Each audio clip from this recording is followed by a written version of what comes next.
What a great way to kick off not just a new year, but a new decade. I hope everybody had a good close to the 10s. We are now in the 20s, and it is going to be a decade not only of action, but a decade to manifest the hope that I know that we've all held in our heart and put together with our hands, and that we can feel in this structure around us today. And I want to thank you all for being here to make history, not just to mark history, but for us to celebrate what voters allowed us to do to address the humanitarian crisis of our time, to bring our brothers and sisters home, to give them a place that is their own at long last. And there is not one of us that single-handedly did this, but without any one of us, it would not have happened. So feel that for a moment, the power you hold in your hands and the contribution you made. And I mean that from the folks that are here with the cameras all the way to people who have just moved in here today.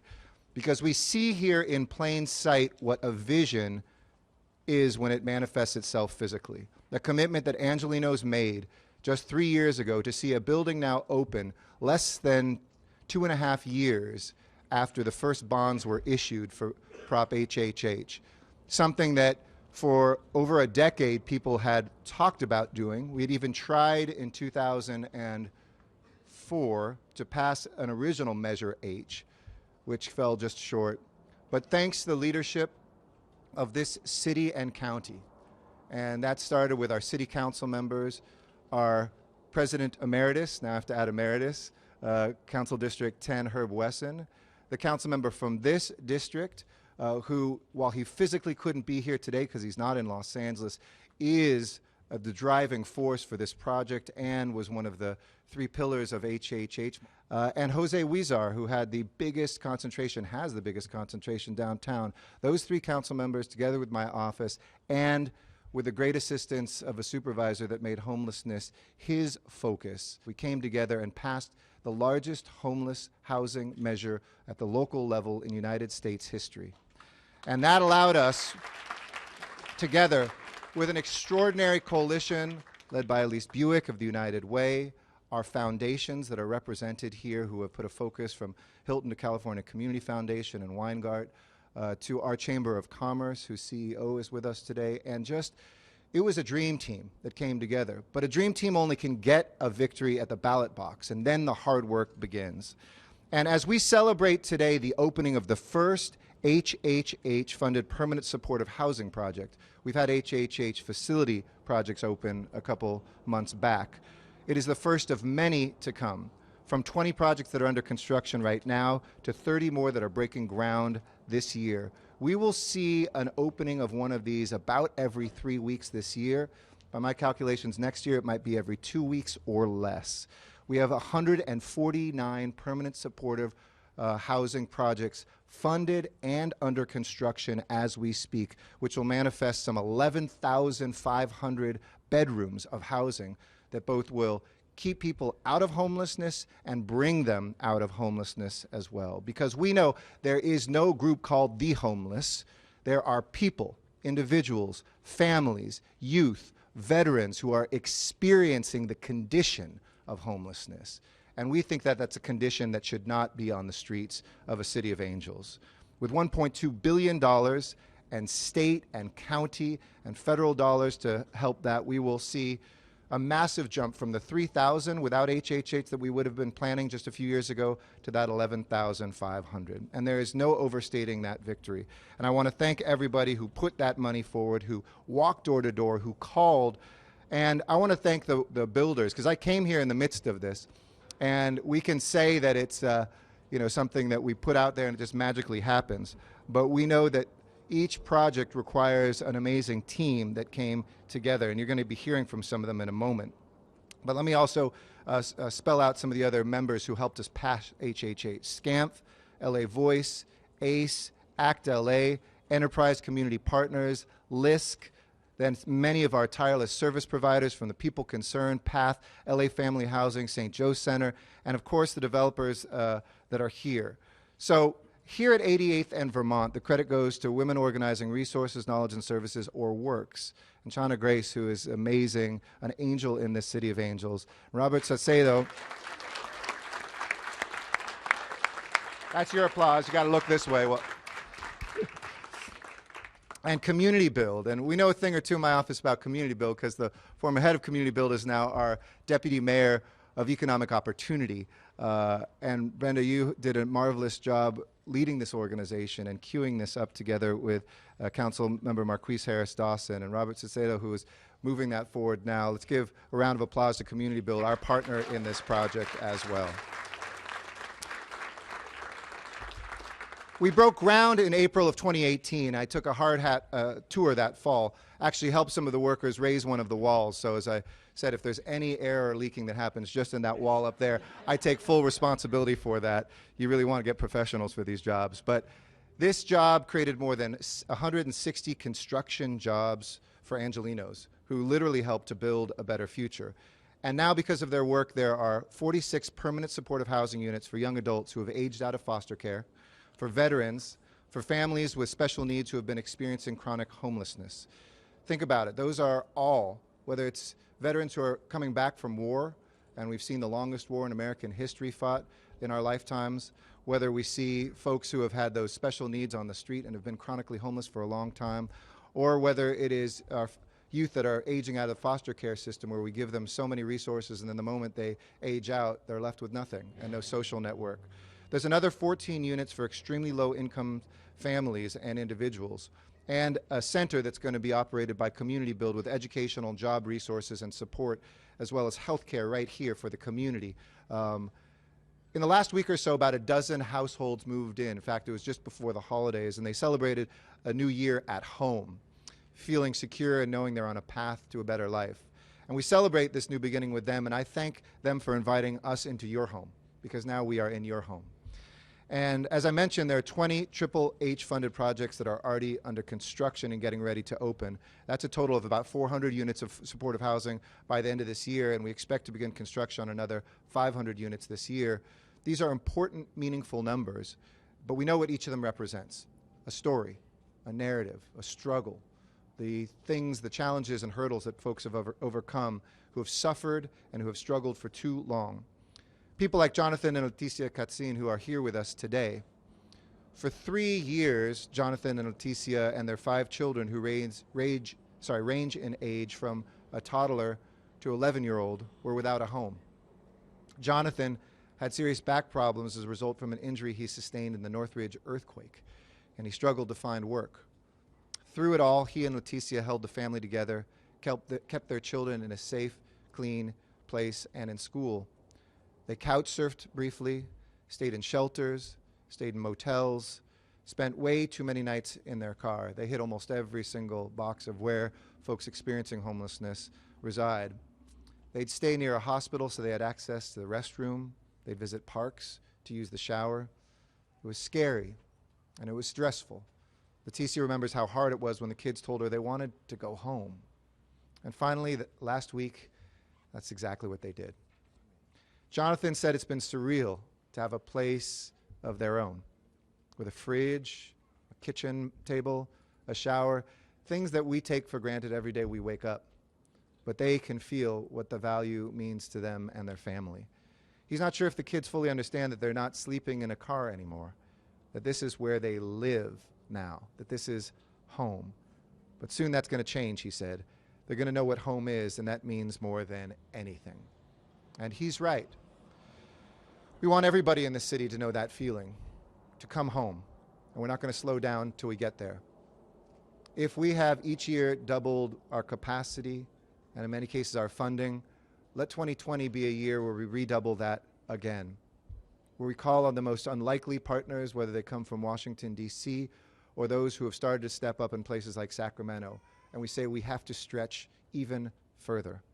Because as we see these buildings make our dream come real, we can't pat ourselves on the back and say this is where we want to be. We need to be seeing these opening up every week. We need to see them opening up as quickly as possible. Altogether, as I mentioned, we're going to open up 11,500 bedrooms, more than 7,700 of which are supportive housing for formerly homeless Angelenos. And we're going to continue being creative and relentless and keep pushing everybody to find the funding for the building and the services that make the formula for ending homelessness work. We can't help but today to see and, more importantly, to feel what it means for families like the Katzins, to celebrate what it means to come here to LA and to feel pride that we live here in Los Angeles in this new decade, in this beautiful city and in this place where the team has come together. So we had extraordinary council leadership, and it was 4 years ago that I stood on the lawn, maybe 4.5 years ago now, of City Hall, where we said we would step up and find money we had never, ever found in the city's history to address a crisis that we saw the storm clouds brewing on. And it was there that the president of the city council said we would find the money, and we pledged to find what has now been a 500-fold increase of city funding that goes into homelessness, out of our general fund, out of the voters' measure. And that wouldn't have happened without somebody who, if you know Herb Wesson, he doesn't try to bite off everything. He finds 2 or 3 things that he's extremely passionate about. And this is the one that I know he said, sometimes you just do it because it's the right thing to do, knowing that you're not going to score political points. If anything, you get a lot of criticism. Second, that you might not see the end of the struggle when you start it. But without him, we literally would not be here today. We would not have had Measure H. And it was because of the leadership of this man. Please welcome Council President Emeritus Herb Wesson.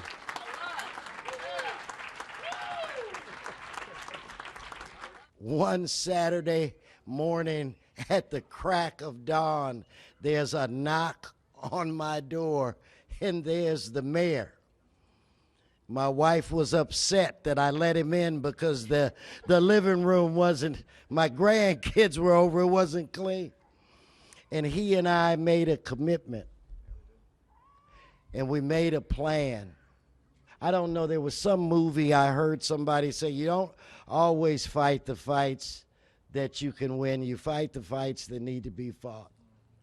And we all came together and created a partnership that included the Tommy and Jerry and the LA Chamber and Elise, and now you're beginning to see the fruits of all of our labor. But we must do more. We need to build such support throughout the city of LA that when individuals that don't want us to build these kind of facilities, we need to have such support that we can drown them out.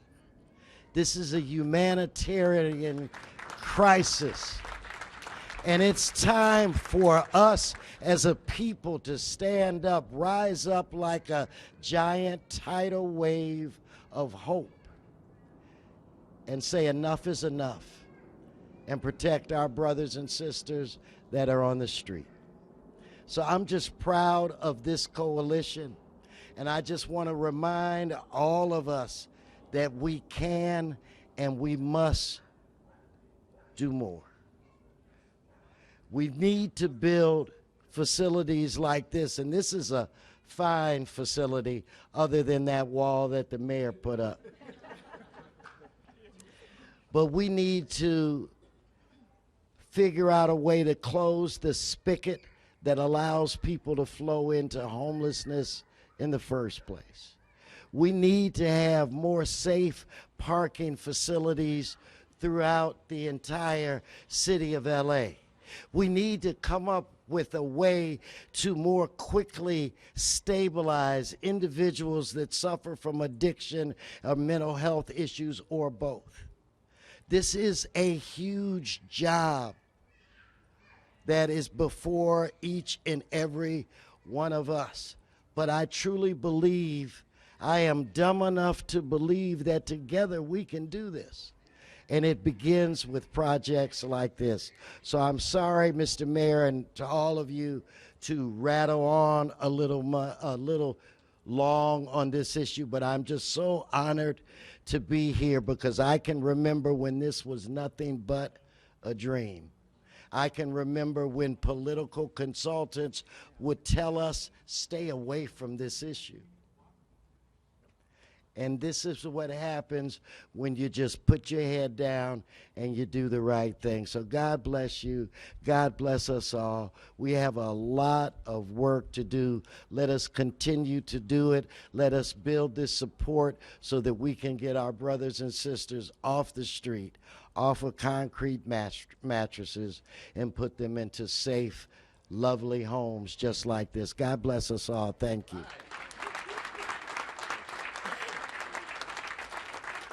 Thank you so much, Herb. There's so many people to thank. I'm just going to feather in other folks while we're here, too. I want to thank HACLA. Doug Guthrie is here, and the commissioners that made this happen as well by stepping up and being a part of this. LASA I know Jacqueline Wagner is here, and the president of the board, Sarah Dussault, are here, and the LASA folks that do the daily work moving forward. I'll come back with some more. Oh, of course, Rushmore Cervantes and HSID and the entire team at our Housing Community Investment Department as well. I want to thank them.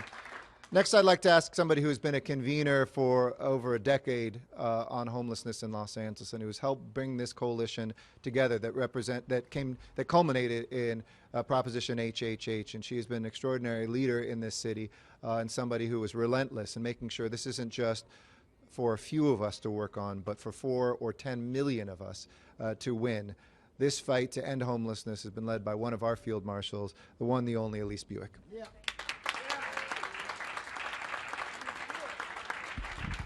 Good morning. Wow, what a great way to start 2020. It's my first day back at work, and I couldn't think of a better way to start it off. And I'm really honored to be here today. And what a better way to start the year than the first opening of the Triple H unit. So let's all give ourselves a round of applause. I don't think we realize how hard it is to get to these openings. This has been decades in the making, and realizing this vision has not been easy. So I want to thank you for persevering. These homes and the beautiful Youth Source and Family Center will change thousands of lives in the years to come. So thank you again for your leadership. And most importantly, I want to thank everyone out there who has supported this burgeoning countywide movement to end homelessness through a campaign we call Everyone In. Yes, thank you. I want to thank our philanthropic partners, and I want to thank the business community, especially the Los Angeles Chamber, Jerry Newman, who is the co-chair of Home for Good for the past decade, and Maria Salinas. Not many business leaders would stay in this fight for a decade, so we thank the Chamber for their leadership. But I want to be clear about today. This is just the beginning. Prop HHH and Measure H are our down payment, but we have a lot more work to do. We know that we need to protect people in their homes, and I'm very encouraged to see Sacramento stepping up to do just that, as well as our county and city leaders. We also must preserve the affordable housing that we have and not lose those precious units. And we have to produce more supportive and affordable housing. So I want you to know, we at the United Way know this is a big year ahead. And if ever there was a moment that the stars are aligned for big transformative change, this is our shot and we must take it. Our priorities this year are clear. We will continue to build and work to change the narrative around people building solutions and an army of supporters through Everyone In and neighborhoods all throughout this county. I'm pleased to tell you that because of Los Angeles' leadership, hopefully, fingers crossed, tomorrow the city of Long Beach will vote to put on a ballot measure that will help to afford and fund units like we see behind us. So let's send some good waves down to Long Beach. Everyone in Long Beach. We are committed to working with a diverse coalition of leaders here and in Sacramento to identify a sustainable regional path forward to get all 88 cities on board and to create the thousands of units of supportable and affordable housing. And at the United Way, we will also begin to focus more on short-term solutions because we must bridge the gap between the trauma of homelessness and the stability of a home. But let us be encouraged today by the progress that we see. It's a reminder to all of us that a strong and diverse coalition gets results. We're proud to have worked with all of you today to make this day happen, and I'm very excited about the year ahead. Thank you and congratulations to all. Thank you, Elise. Some other thank yous as well. I want to thank our City Administrative Officer, Rich Llewellyn, Meg Barclay, Yolanda Chavez, the entire team. They've been working so hard to convene all those departments. Give them a round of applause and thank them for their great work. My friend Nick Hilaris, who heads the Citizens Oversight Committee on HHH, we appreciate the work that you do. They put out more competitive, quicker, faster, cheaper units as we've done this along the way, and it wouldn't be done without that kind of oversight. Give him a round of applause and thank him as well. Heidi Marston, who is the at LASA, our acting CEO and COO, or CPO, whatever. C3PO, she does it all. You know, she speaks every language we need. He helps translate. Thank you as well. All the city departments who actually stepped up. This was the first, little side note, this is the first of any building in Los Angeles that took advantage of the transit-oriented communities ordinance that was part of the passage of Measure JJJ that really facilitates and cuts red tape and allows folks, as they ran into some things where no project fits into the box. This one didn't, but thanks to that and the way we had implemented that through planning and building and safety, that was waived, and this could keep going, and we could be here today instead of 6 months or a year from now. So thank you to all of our city departments who helped do this, from the fire department to our Bureau of Engineering, Transportation, everybody who made this work as well. Mark Walther, who I see hiding over there, thank you for, I'm sure you'll get some shout outs for some of the construction, some of the great work you've been doing. But let's hear from the two folks who actually brought this project together. Shauna Grace, as I mentioned, heads up works. She has been a visionary in this city, in this county for so long, understands interconnectivity of things, that you cannot just build without, walls are great, but you need programming, you need connection, you need people, and she is doing that. She will make sure that the folks who move in here stay here, and we wouldn't be here without her. Ladies and gentlemen, Shauna Grace.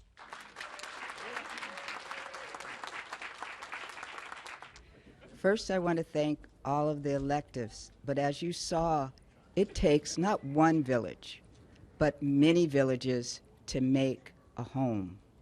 And these buildings are homes. 88th in Vermont as a concept has lived in me since the last uprising in '92, when Brenda Shockley was the executive director of Community Build. This beautiful housing and the 9,500 square foot youth and community center has, in my opinion, been far too long in coming.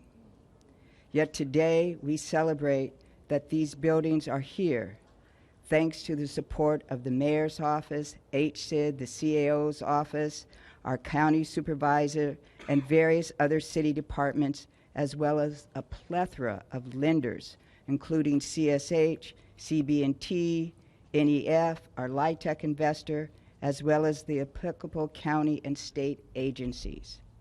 Do you get it? It takes so much. This is not for the faint of heart, and we have a long way to go. As importantly, we would not be here without the efforts of businesses like UCB, general contractor, Tomco Wall, architects, and a plethora of other construction-related entities like Andrew Weissman and his construction management. I would be remiss if I didn't mention Yoko Tsukiyoko from Works.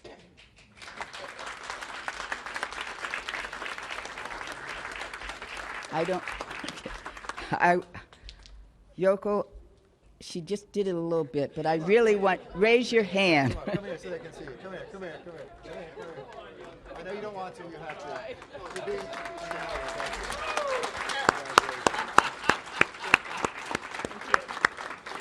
Yoko knows every nook and cranny of these buildings, and she is a much more patient, dedicated hurdle jumper than I am.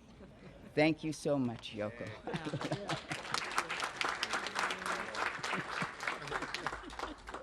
This community has waited a long time. I am confident that Community Build, Works, and our supportive services partner, Housing Works, will continue to do whatever we can to grow with and serve this neighborhood with the very best we have to offer. Thank you for coming out today. Thank you, Chana. Great job, and thanks for highlighting those that did the work. Finally, our last speaker before I say a couple words in Spanish, and then we'll open up for a tour, is Robert Cesedo, who, as I mentioned, took the reins when I convinced Brenda Shockley to come to the dark side and to come into City Hall. Community Build, which was such an important pillar for not just this community, but for our city, had to keep that momentum going, and they found the right leader, and they've been continuing to do amazing work. Please welcome the head of Community Build, Robert Cesedo. Well, good morning. Let me begin by acknowledging my board members I'm joined by Virgil Williams, our chairperson, Beverly Davis, and Vanessa Jolivet. Thank you all. And I'm sorry. No, I'm thinking Virgil Williams. Forgive me. And I wrote that down correctly. And then the Community Build staff, if you could please stand and be acknowledged. Incredible staff of people that work long and hard. And lastly, Brenda Shockley, who was the founder and visionary for this project, a former president. Give her a round of applause. Thank you, thank you. You know, on Maxine Waters, also founder. Give her a round of applause. It was on August 16th, 1967, that Dr. Martin Luther King gave a speech entitled, "Where Do We Go From Here?" at the Southern Christian Leadership Conference. And he labored heavily to write a book with that same title. This same question was inspired to be asked when the Los Angeles Times came out with an article on January 19, 2014, naming this area LA County's Death Alley. I'm certain that the leadership of Community Build and Works asked the question, where do we go from here?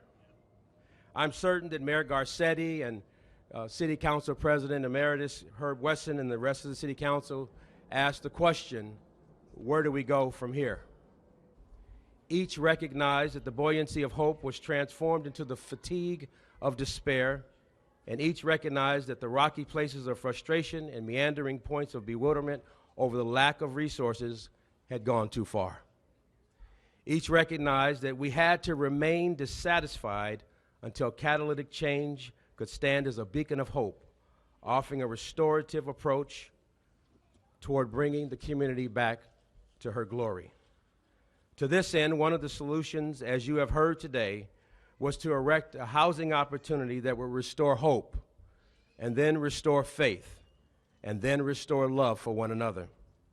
So this recognition and celebration of housing those most in need, providing comprehensive long-term supportive services, and a place youth can continue to find a new narrative for meeting their dreams and aspirations, is that light in the darkness.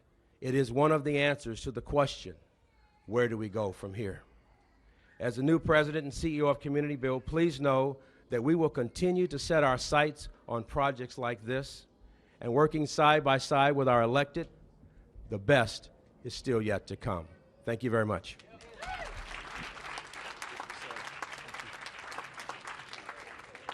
Beautifully said. I also want to give shouts out to other folks from the Oversight Committee for HHH that are here. These are civilians who volunteer their time. Tanua Thrush. I want to thank Amelia Washington and Michael Lenz as well. Give them a round of applause and thank them too. Finally, I want to thank our Deputy Mayor for City Homelessness Initiatives, Mochi, Christina Miller and her team, Ben, Amy, HHH team, past and future. You guys made this all happen too, so thank you, and give them a round of applause. And with that, congratulations. Let's make 2020 a year of making a difference. I want to thank, again, family, for sharing your story. There, as you can hear, one of the kids is a little bit under the weather. There's been a bug going around everywhere in Los Angeles. I know that. But I want to thank them again for opening up. So let's give Tatsines another round of applause. And welcome home, guys. With that, we'll see you at the next opening.